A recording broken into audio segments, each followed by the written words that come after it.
Bora de atualização sobre um assunto que contei com exclusividade para vocês na semana passada, vocês lembram? Sobre a história de um fundo disposto a bancar até 4 bilhões de reais para construir o estádio do Flamengo para 100 mil pessoas e ao lado desse estádio um hotel e um shopping. Pois bem, posso assegurar para vocês que representantes desse fundo estão no Rio de Janeiro em busca de um terreno para 350 mil metros quadrados. Há necessidade de um espaço tão grande para a construção dessa arena para 100 mil lugares, além do shopping, do estádio e uma série de acomodações, entre elas a criação de um prédio vertical para estacionamento de vagas de carros e outros.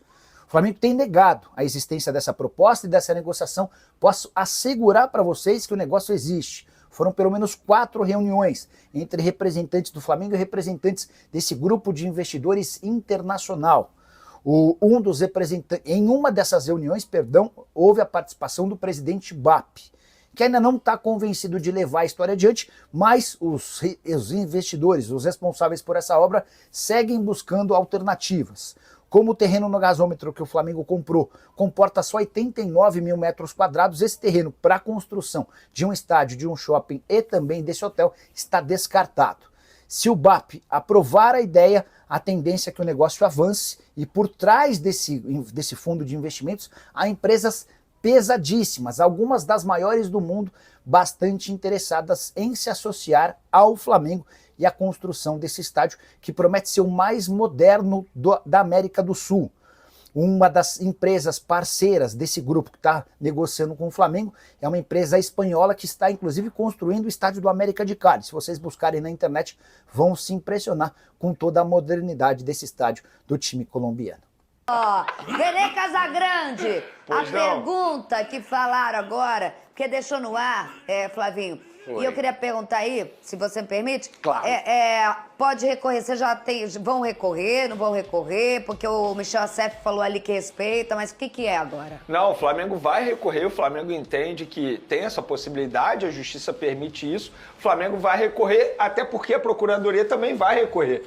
Então, assim, os dois lados não estão satisfeitos com a decisão. Lembrando, essa suspensão de 12 jogos, Luiz, isso precisa ser dito, por enquanto só vale para competições organizadas pela CBF. Isso quer dizer que, pela Libertadores, o Bruno Henrique está liberado para jogar. Então ele só vai cumprir esses 12 jogos no Campeonato Brasileiro, porque na Copa do Brasil o Flamengo está eliminado. Então no próximo dia 18 ele pode entrar em campo normalmente. E o Bruno Henrique também pode treinar normalmente com os demais companheiros lá no Ninho do Urubu, porque tem muito torcedor me questionando isso, se durante a suspensão ele pode entrar no CT do Flamengo. Está liberado normalmente. Eliminado. Então, no próximo dia 18, ele pode entrar em campo normalmente. E o Bruno Henrique também pode treinar normalmente com os demais companheiros lá no Ninho do Urubu, porque tem muito torcedor me questionando isso, se durante a suspensão ele pode entrar no CT do Flamengo. Está liberado normalmente. Pelo STJD, mais uma multa de 60 mil reais. É complicado a gente avaliar, assim, essa parte jurídica, né? Poxa, foi justo, não foi justo, ainda cabe recurso. Mas te surpreendeu, Vene, essa sentença? Eu acho que quando fala em banir do futebol, eu acho muito duro. Eu tenho uma certa dificuldade para avaliar. 12 jogos é muito, pouco. Qual é a sua visão? Você ficou surpreso, esperava uma situação pior, melhor? Vamos lá, Flavinho. Acho que banir do futebol ninguém imaginava isso, porque não era uma das penas. forte A pena pro máxima jogador. era até 2 anos, 720 dias. E no artigo Mas que aí, ele... para um cara que está em final de carreira com a idade, 720 dias é praticamente... né?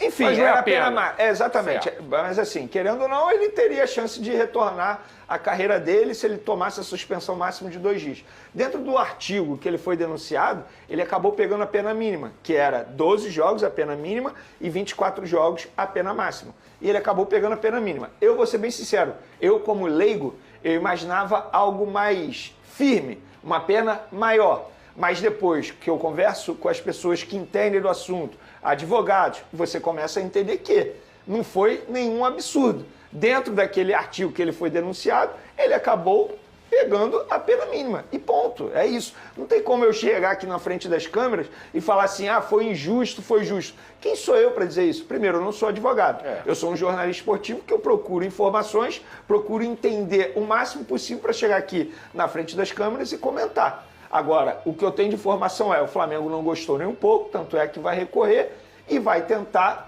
ter uma pena menor, ou melhor, não ter pena, né? Porque assim, muitas pessoas precisam entender isso.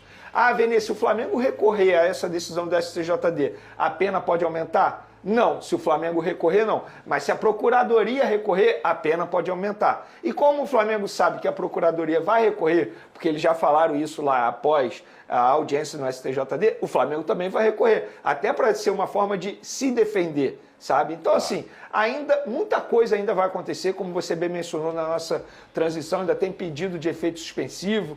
Então, de fato, nesse momento, ele vai cumprir os 12 jogos no Campeonato Brasileiro. Tá, você que jogou dentro de campo, viveu esse lado do jogador, quando você escuta um caso desses, de uma possível punição que pode praticamente acabar com a carreira do jogador, quando você vê um cara como o Bruno Henrique, que tem até uma ficha assim limpa, né, dentro do futebol, você fica mais com pena assim do jogador, se colocando no lugar dele, pô, ele vai se prejudicar, acabou que ele quis ajudar um primo, tá errado, ninguém tá falando aqui que o Bruno Henrique acertou.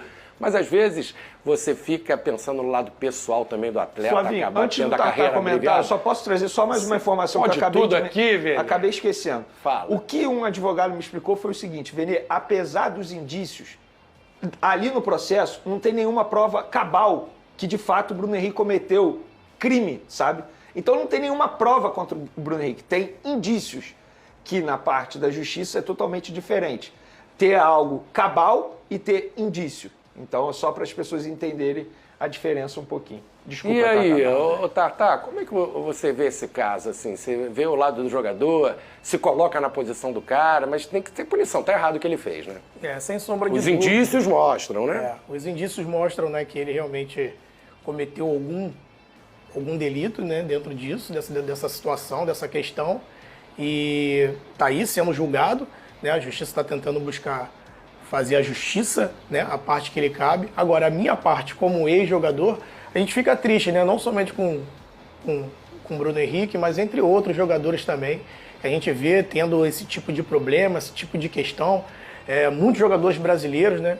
Nesse formato, tendo esse tipo de problema, tendo essas acusações. Alguns já conseguiram se livrar delas, outros foram punidos, outros foram banidos, mas foi uma mudança que houve dentro do futebol e isso vem acontecendo do time menor ao time maior. Então a gente fica triste, mas a gente pede para que tenha realmente uma correção, porque o futebol não merece isso, né? Então que possa ter um final feliz aí para o Bruno Henrique. É lógico, é um jogador que todo mundo gosta, né? Um cara que eu não sou amigo pessoal, mas já busquei informações e todo mundo só fala bem, todo mundo só elogia ele. A gente vê que é um cara super humilde, né? Então, que banido não seja.